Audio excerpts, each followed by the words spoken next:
Good morning, ladies and gentlemen. Thank you very much for inviting me here. And I'd personally like to congratulate the Professor for Leicester City's great results last year. So that's fully beneficial for it. This morning, I'm going to talk quite a bit about corrosion to start with, because I think that Jim's just done cathodic protection, so I'm going to talk a bit more about corrosion, what you can do about it. Then I'm going to talk about this impressed current, cathodic protection. I'm going to talk a little bit about the power supplies, the sensors, which are reference electrodes or other sensors, anodes. And then I'm going to talk about how successful this cathodic protection has been, not just in UK or Europe, but America, and what I see from Australian systems as well. So I'm sorry I'm a little bit delicate, but I blame Bill Gerritsen for that, because he led me astray last night. And it's all your fault, Bill. So, what are we talking about? We're talking about, everybody knows this, we've got the entire title of this book, which is Reinforced Concrete Corrosion, Protection, Repair and Durability. So we're talking about corrosion as a reinforcement. Most people would say this is terribly bad. But I was sitting with Stephen and John last night, and they were comparing the specifications of their Range Rovers. So some people have done very nicely out of it.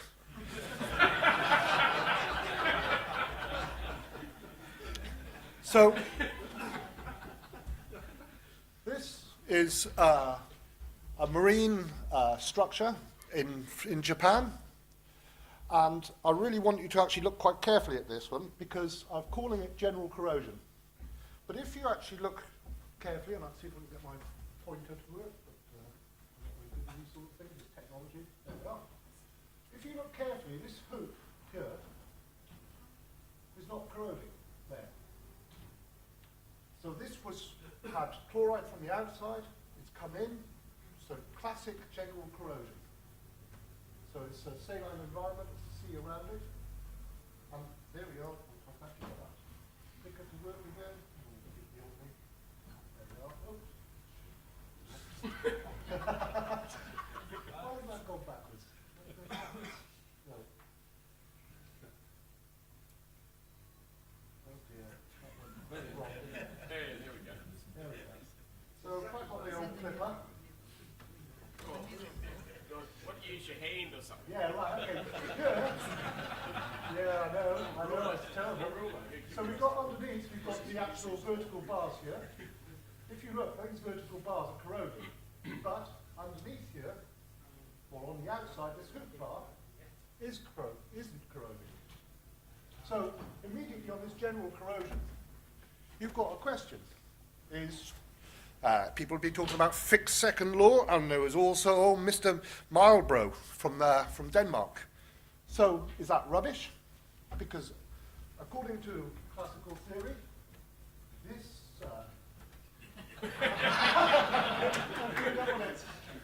this bar should be corroding after this bar, but it's not. So is there something wrong with this modelling system that everybody's been talking about? Fixed. So, or is there something else happening? So the other obvious thing is that the actual hoop steel has a different composition to this steel, and it rusts more readily. So you've got two solutions. But the more one would be that the diffusion model is not correct from this just very limited piece of data. So this is general corrosion. Look. So we've got anodes and cathodes very, very close. So you can see it's all black and corroded all the way around. Then I've just taken an example, which is a pitting corrosion. And you can see here the surface area of the actual pit is massive relative to the actual surface area of the structure. So we're going to come back to this when we're talking about cathodic protection. But the pit has got a very different morphology structure to the generalized corrosion. So, people have said, we've got this steel, and it doesn't corrode. Steel is as an artificial material as a plastic bag. It doesn't exist in nature. You don't get iron in nature. Might get something dropping out of the sky, which is iron. It always occurs as an oxide, or sulfide, or whatever. It never occurs as a metal. So it's going to corrode. Whether it corrodes after 1 year, 100 years, 10,000 years, it's going to corrode. So what we're actually looking at, and some people showed some nice things about imperfect pitting and semi-passivity. It's only about kinetics. In other words, how quickly is it going to corrode? Fortunately, in concrete, the rate of corrosion is very, very low. So it'll last possibly 100, 200, 300 years if there's no contamination in the concrete. We've had this thing about how much chloride is required to get the corrosion to occur. And one of the things that hasn't been mentioned is that different rebars from different manufacturers have a very different corrosion profile. So I'll come back to the Germans because I like the old Germans. And some of their rebar requires 3 times the level of chloride to get it to initiate corrosion than some of the Indian rebar that we have been using in the Middle East. So there's a very significant difference between rebar behavior. It all sounds like black steel, but the actual steel itself has a big bearing on the corrosion performance. And that ties in quite well with what was said about things from 1910 yesterday from bridges. Some of the performance of the earlier bridges is much better than later bridges. It's not just the concrete, it's also the steel. So they have a significant difference. We've talked yesterday about hugely different chloride levels are required to initiate corrosion. And that's a very well-established fact now. But what it's saying to a scientist is it's saying that the chloride level is not probably the most important factor. It's not the determining factor. It's going up from 0.2% to 5% weight percent of cement.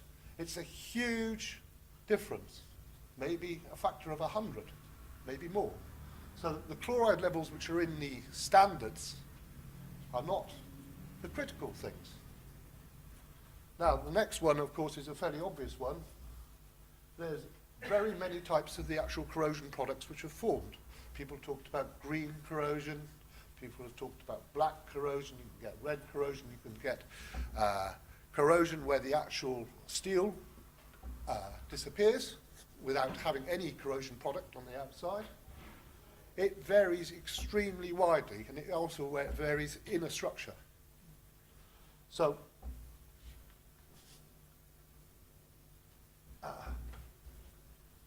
what don't we know about corrosion of steel? We don't really know what corrosion process is actually occurring. There are many, many things. I think one of the Swiss guys, he came up with 14 different corrosion products for steel. And then the most critical thing, which is I'm going to talk quite a bit more about really, because this is the elephant in the bathroom. It's the anode and the cathode spacing. If you've got back to that general corrosion, you might have the anode and cathode might be separated by a couple of nanometers. They're very, very close. I've been dealing with a couple of immersed tube tunnels, and we've got the anode and the cathode are about 4 kilometers apart. And we're getting huge flows of current and huge corrosion in certain areas because we're getting this flow of current. All the ones that you've actually seen this morning from New Zealand and from a bridge, what was it, Hornybrook Bridge, yesterday, this was all classic anode and cathode. Now there's a very great professor who's recently departed, Professor Odd from Norway. He's a really bright bloke, and he looked at many, many marine structures around Norway particularly, and what he found was that the ribs of those structures are acting as an anode and protecting the actual other parts of the structure. So if you like, it's acting as a sacrificial anode. And that's what we were seeing yesterday and today, this morning. So this anode and cathode spacing is absolutely critical, far more critical to the structure's performance than the amount of chloride in it. Okay. The second thing that was said yesterday by Rob Melchers was he was getting corrosion where he was getting settlements. Where he had voidage, he was getting a lot more corrosion. Now, what doesn't seem to have been appreciated thing is that ion transport, I'm only going to say this quite briefly, but we maybe talk about it after this. Ion transport in a concrete, in a matrix, is totally different to ion transport in a solution. Those two are very separate. And they've been melded together with a lot of research on calcium hydroxide solutions and such like. But this, and we're going to come back to this on cathodic protection. So the actual transport of the actual ions, whether they be chloride ions, sodium ions, calcium ions, they are different in concrete to in a solution. Okay. So, say you've got this corrosion. What are you going to do? Well, a very good solution is do absolutely nothing. And we saw some of that in my colleagues this morning talking about some New Zealand bridges. Okay, the bridge looks really rough, but structurally, they're amazingly tough. So, okay, you've got a lot of corrosion. So what? You do nothing. Sometimes. Then you've got the other alternative, which they were going to do in New Zealand. Replace the structure. That works pretty well. Just throw it away, put a new one. Then, some of the other repairs were take out all the chloride contaminated concrete. Anyway, you've got chloride contaminated concrete and replace it with good stuff. Wash off the old rebar.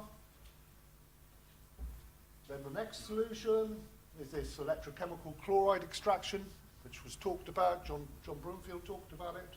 And they showed me in the glory days, or back in Denmark, doing chloride extraction. It works, but maybe it's not so big. The next one, because there's a colleague here with a drying thing, is dry the concrete. Now, we tried this on a listed bus garage, where we boxed it out, dried the air, and we ran this for 3 years to try and dry it out, dry the entire structure out. So we had the air, we would actually dry the air, pump it through. We did it for 3 years, but the roof leaked a bit more, and we still got corrosion. So we really had a good go at drying the concrete. Anyway, if you've tried all of these, and you can't get anywhere, then you might end up with cathodic protection. So, what is this cathodic protection? Well, you've heard a bit about it. Jim's talked about it a lot. So, it's 3 items which are connected together. So, and I'm just talking about impressed current cathodic protection here. So we've got power supplies. They take AC generally, and they hand out DC. So typically, for concrete, they're handing out about 5 volts, and a zone would be an amp, 1.5 amps. So they're 5, 10 watts. That's the actual output of a zone for, say, 100, 200 square meters. So we're talking about very small amounts of current. We've got electrochemical sensors, which is looking at what cathodic protection we're actually applying to the concrete. So how much, or to the steel, shall I say. So how much effect, how much work are we doing on the actual steel reinforcement? The normal electrochemical sensors now, we've tried many types, and they're talked about in my paper. There's several types, but almost universally now, all we're using is reference electrodes. We've given up on coupons, and we've given up on electrical probes. They're all been sort of discounted because they were actually very difficult to actually interpret. So electrochemical sensors, reference electrodes, they're really easy to actually interpret, and if you actually look at the codes, which we'll come on to a bit later. And then we've got the most critical bit, the most expensive bit, which is the anode. Now, here's a modern power supply. Jim was, this is a, and one of the things I'd actually like to show you is, if you look here, in the electronic part, there's no blue electrolytic capacitors. That was the life-expecting, most life-limiting part of old TRs. And so they're smoothing circuits. So on this one, there is no blue little tubes, because they last about 8 to 10 years. So you can have ceramic ones now. So that does the light. Jim was saying about banana plugs. This has got a slightly more modern version, and these there are little switches here, so you can measure across the actual outputs. So this is a typical modern system, and they're very cheap. They've probably dropped by tenfold price in the last 15, 20 years.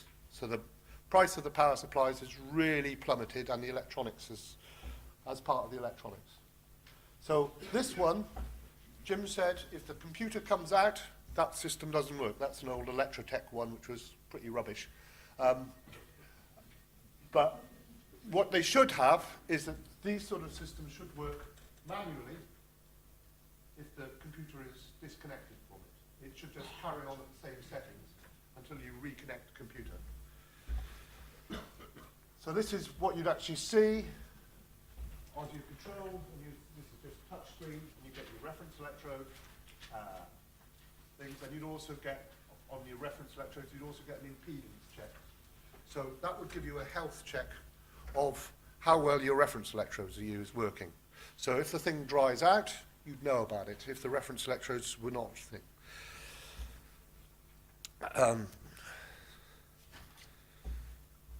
And then the next bit is the sensors. And you've really come down. You've either got pseudo reference electrodes, which are these, or these are the two main contenders, which are silver chloride, which is pretty popular over here, and there's also manganese dioxide. To keep the flag flying, I've got a manganese dioxide up there because we make them. But silver chlorides have got a great advantage. They're half the price of the manganese oxide.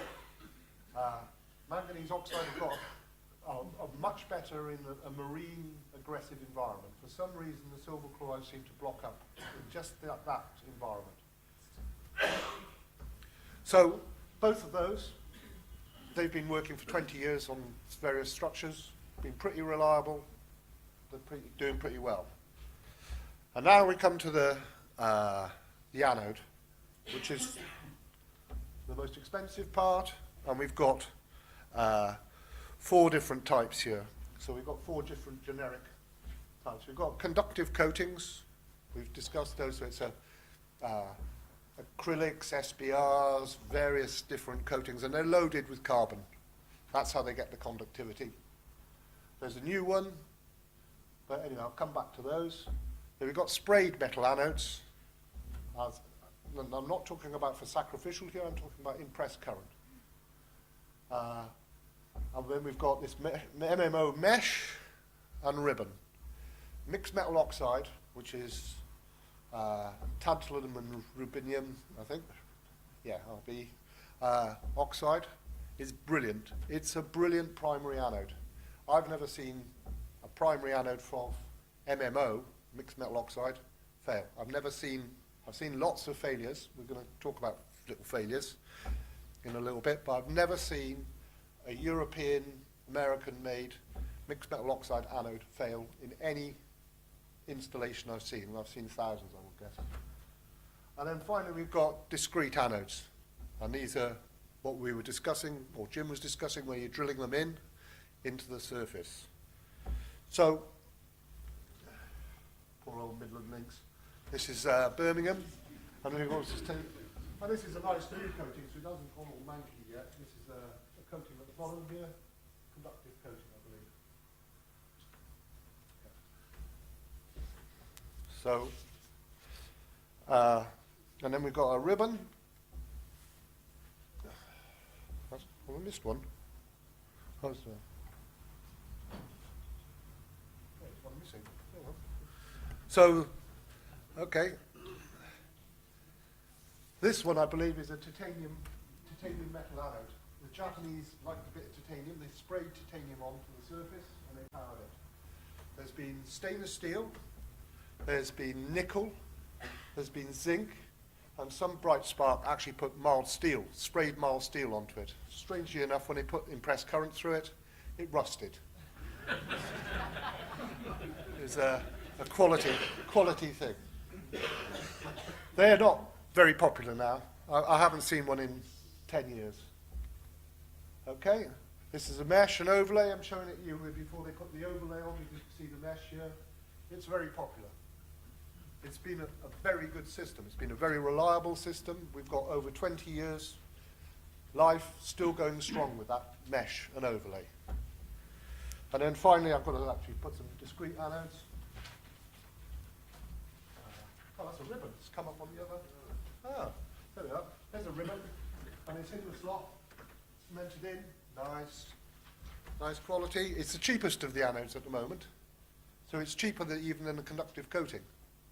And it's probably, on cathodic protection, it's probably the most popular CP thing, because it's cheap. And this is discrete anodes, and this is working on the inside of a bridge. The main problem on this bridge was where they've got the joints between these precast units. It's a very early bridge, this one, and it's quite a large one, so it's about 1,500 meters. So it's one of the first, and it was made by Fresnay in France. It was one of the first of its type. And they've got quite significant corrosion at each of the joints. And they're just installing something there. And this is another one of discrete anodes before they're filled in. So you can see the holes where the anodes are. You can see where the conductive wire between each of the anodes is. And then it's going to be filled in, and so it looks nice.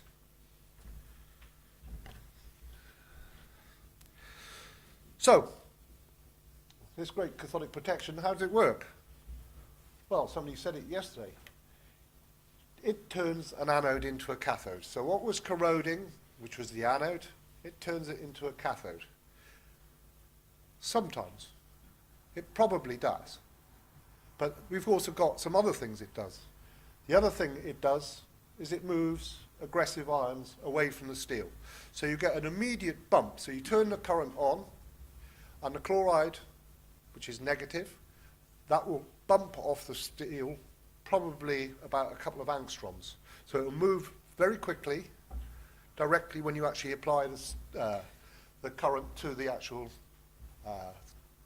from the anode to the reinforcement or the movement. So you'll get a direct movement, and then you will get a drift through the concrete structure of the chloride ions away from the steel. So the chloride ions will move under an electric field away from the steel towards the anode. Now, it's different, and Jim actually raised this, which is actually a very important point.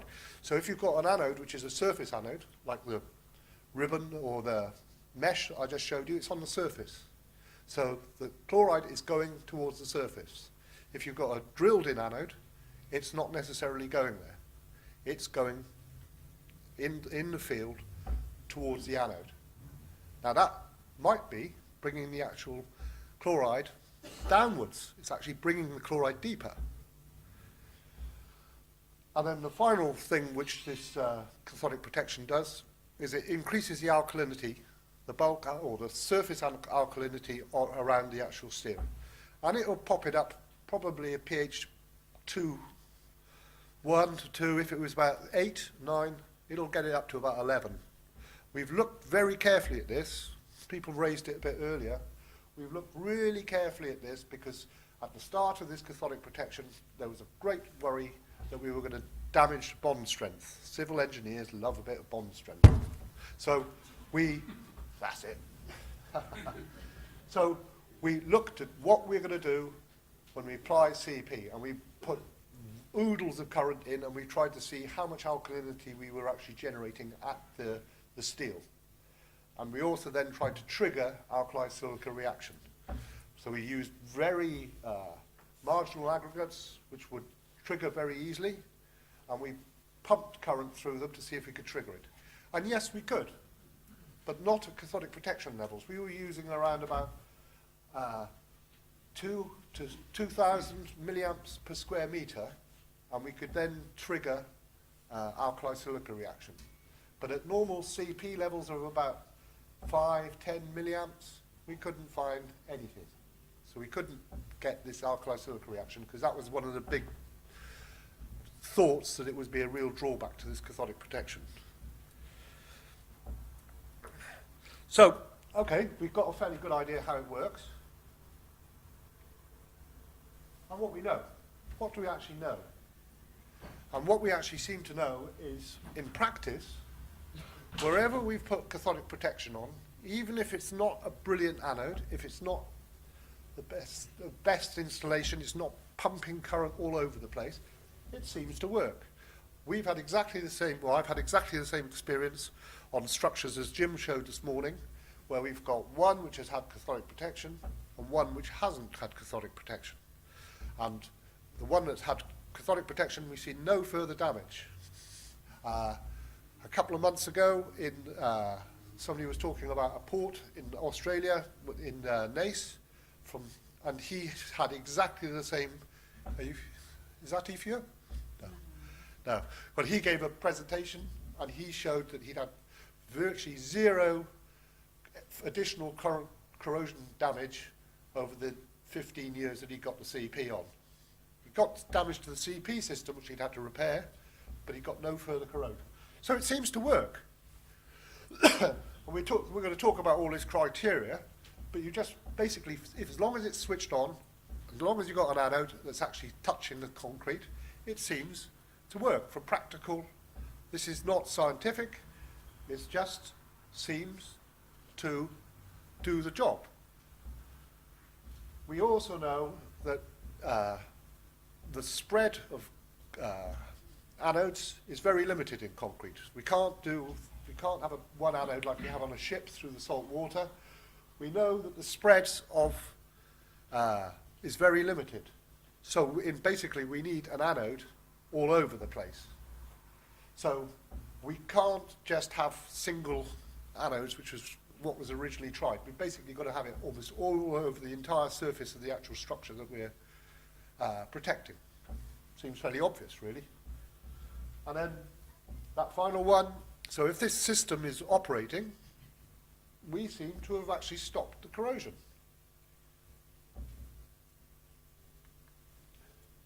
What we don't know,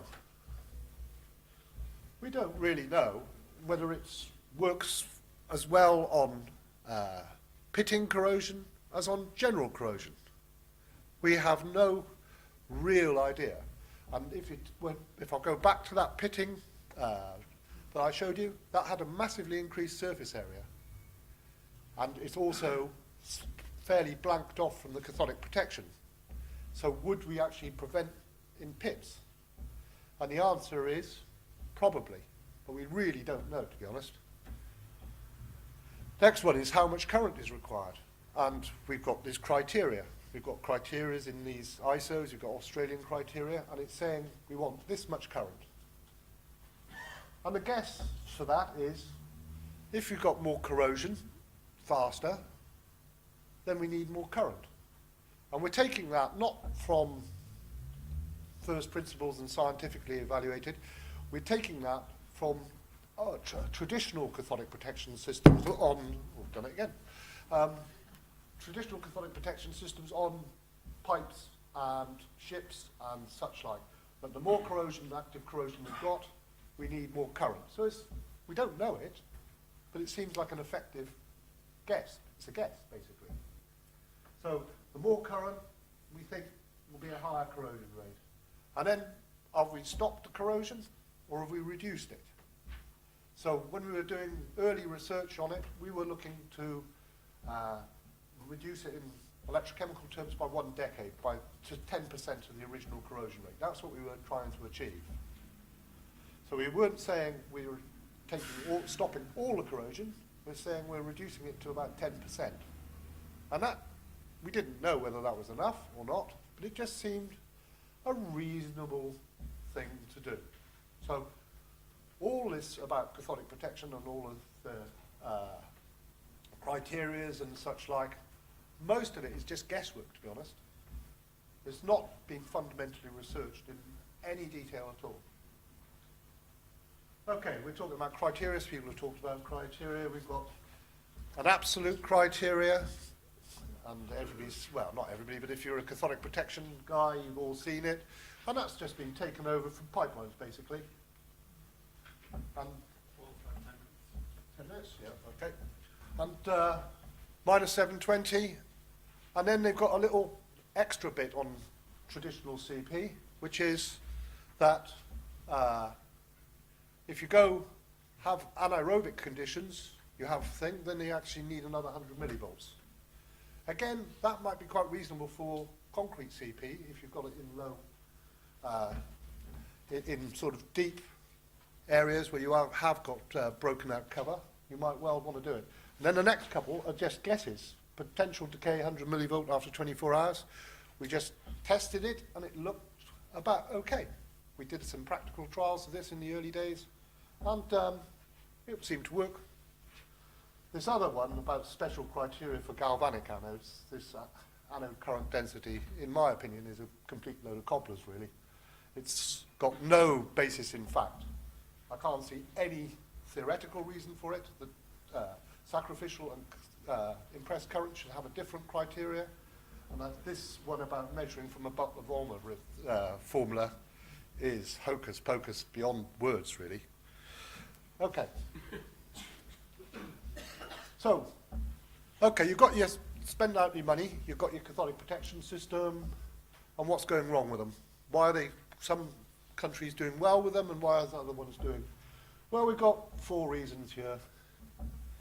Poor design, inadequate materials, poor installation, lack of maintenance. If you can't do it, all 4 of those, don't do CP.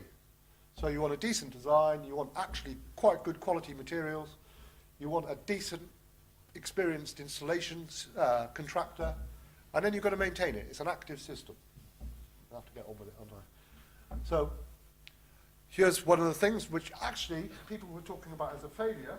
I wouldn't actually say this is a failure. This is a Japanese discrete anode system, and we're getting acid damage. The anodes are in this socket, in here, you can see, and that's acid damage. So what that is actually telling me is that the CP system is actually working because it's making acidity at the anode, and after several or 10, this is about 10 years old, you can see some of that acidity on the surface. To me, that doesn't mean the thing's not working. That's just what happens. As an aside to that, the amount of acidity that we're actually producing is about 5% of what you would theoretically calculate. So there's a very great disparity between the amount of acidity that you would calculate if you used your Mr. Faraday's laws, and how many coulombs, and what you actually get. There's another little failure mode. That's a little transient. This is these little yellow bobbers are for protecting against transients. These are blitzers. And we get certain areas, we get an awful lot of transient problems. This is another one, bit of melted wires from another electrical transient or lightning or whatever you want to call it. This is a good quality one. If you put your cabinet in the wrong sort of place, you're quite likely to have failures. And that has happened all over the place. On this one, you can see the water level up to here. They put it in the basement. And the basement flooded.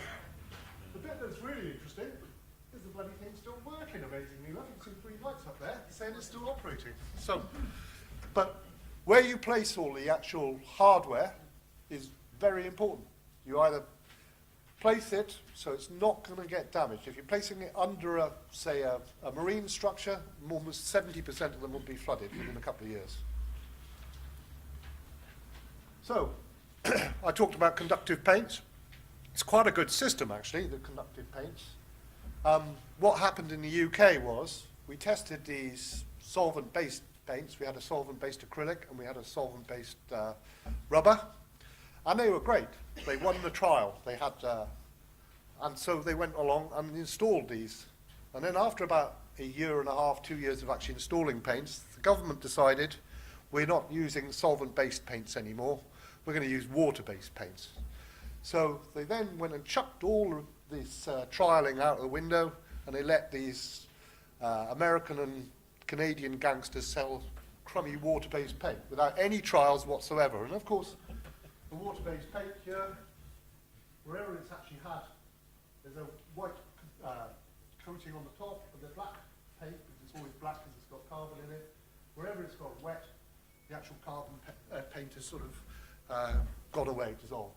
But, as was said earlier, these are still working. They're still working pretty well.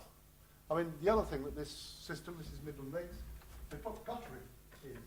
So there was water coming down onto these beams, and when they actually put guttering on, they've dried out. And probably that is probably the most significant thing that they did, was actually put the guttering there, not the cathodic protection. This is what happens to slotted ribbons if they're in a marine environment. And it always happens. People have discussed this with me a bit. It might not be totally clear there. This is the slot. There was mortar in there, and the mortar's gone. And what happens here in the marine environment is wherever there's any voidage, any small bits where the mortar isn't, then seawater will gather. Seawater is a lot more conductive than mortar, so what will happen is the current will actually go where the seawater void is. Most of the actual anode zone will go through that seawater. It'll get very acid because the current density is very high, and that will expand that void. And the voids will just keep on coming. So you get, after 5 years in the marine environment, you have your ribbon hanging out at several locations. And it happens here in Australia, it happens in Hong Kong, it happens in the UK, America. Anywhere somebody's putting ribbon in marine environments, it's going to happen.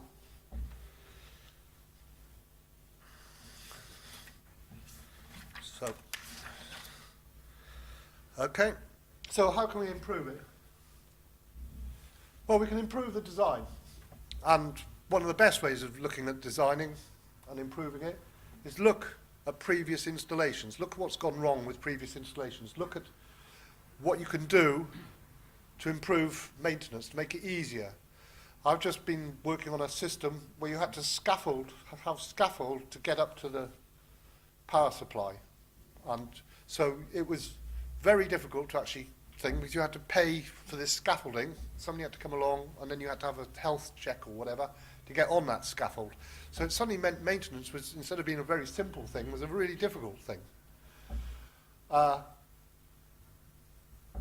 In places like Germany, which I'm going to be praising again in a few more minutes in case I get a free Porsche or something, I suppose, they validate the CP materials. And what they do is, if you want to actually supply materials for, you have to have your materials tested, whether it be reference electrodes, anodes, power supplies. They have to be tested by an independent university, and they have to be approved by an independent university, and they have to be shown to be as good, or if not better, than an existing material. So, for us, as a manufacturer, it's great for me because there's only one discrete anode, and that's ours, and there's one reference electrode, and that's ours. So they're approved. Unfortunately, on electronics, we're not approved. So we can't sell any electronics in Germany. And that is the biggest market in the world for CP. This one is avoid the cheapest is best contractor dogfight. I've been looking at American installations, and they say we can't do anything. We are honor bound to take the cheapest. And if it's not certified, it's crap materials, we still have to take the cheapest. And then you've got to think realistically about maintenance. So somebody has got to do it. If you don't have maintenance, if you don't check that the power's on, don't actually take some data out of it, you mustn't use CP. It's as simple as that. If you aren't going to maintain the bloody thing, don't have it. So where are we at the moment in state of play in different countries?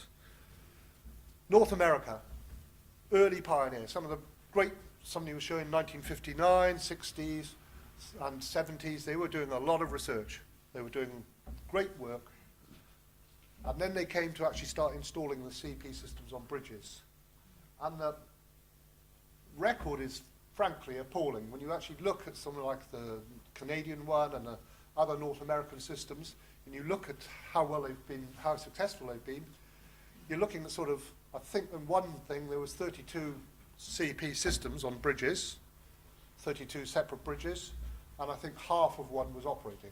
So the success rate was abysmal because they weren't maintaining it, they were doing it as cheaply as possible. So it really lost a lot of, it's coming back a bit now because there's, what else can they do? But cathodic protection was like a wilderness for 15 years in America. They just weren't doing it. Scandinavia, that's where we're from. We've got quite a few systems, and they're generally working pretty well. So it's been fairly successful, and it's in widespread use. So UK, it's in widespread use as well, but we've got more problems there. We've got much more aggressive contractors, and we're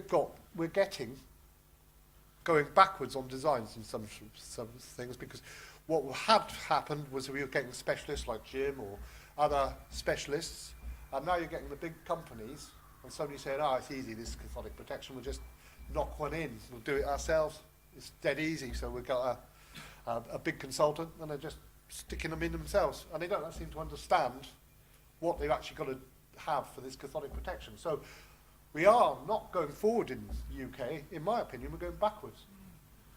Germany, biggest area. Almost every installation is working. They've got best organised because they're actually vetting all the actual components. They're saying we only want this, this, and this. That's the only ones who are going to get approval. They're saying when we do the work, we want you to have the contractor, you've got 10 years maintenance for everything. You have, as part of the contract, that is what you want. We want 10 years. So you're responsible. And they're getting loads of systems in. It's got a really good name now, Cathodic Protection in Germany, and it's going forward. They're putting it everywhere. Sort of 500,000-600,000 square meters a year, maybe more, maybe significantly more than that actually. France, they're a relatively recent comer, and the CP's there has been quite successful, but there's one big contractor over there, and he dominates the situation. And strangely enough, he's over here in Australia as well. I won't mention who they are. And they're cocking it up in France now because they're trying to cut the costs all the time. They're trying to say, that one worked, we'll use a cheaper one, and we'll install it less. And I think Australia is in a bit of a similar situation to UK and France. I've seen probably 4 specifications from Australia in the last year, one of my ex-colleagues, and the specifications have generally been very poor, I thought. They've just not been up to date, they've not actually taken any knowledge, and they haven't really progressed. So they've just put it into these big companies and plonked it out, there's CP. So, I think I'm running out of time, isn't that right? And conclusions. So, the main one, this cathodic protection, impressed current cathodic protection, it does work. It does stop further damage to the steel. But if it's going to work effectively, cost effectively, and actually do it, the actual system has to be durable. I mean, if it just lasts a year, it's a waste of money. And this durability is only assured by decent design, decent materials, decent installation and decent maintenance. It's pretty obvious, really. And if you can't do any of these four, or one of these you can't do, if you can't do decent design, or you can't have decent materials, if you're going to have a load of old rubbish, or you can't get a specialised contractor who actually knows what he's doing, don't use cathodic protection. Go back to the original thing of what I said as options, like knock it down or don't do anything to it. Don't use CP.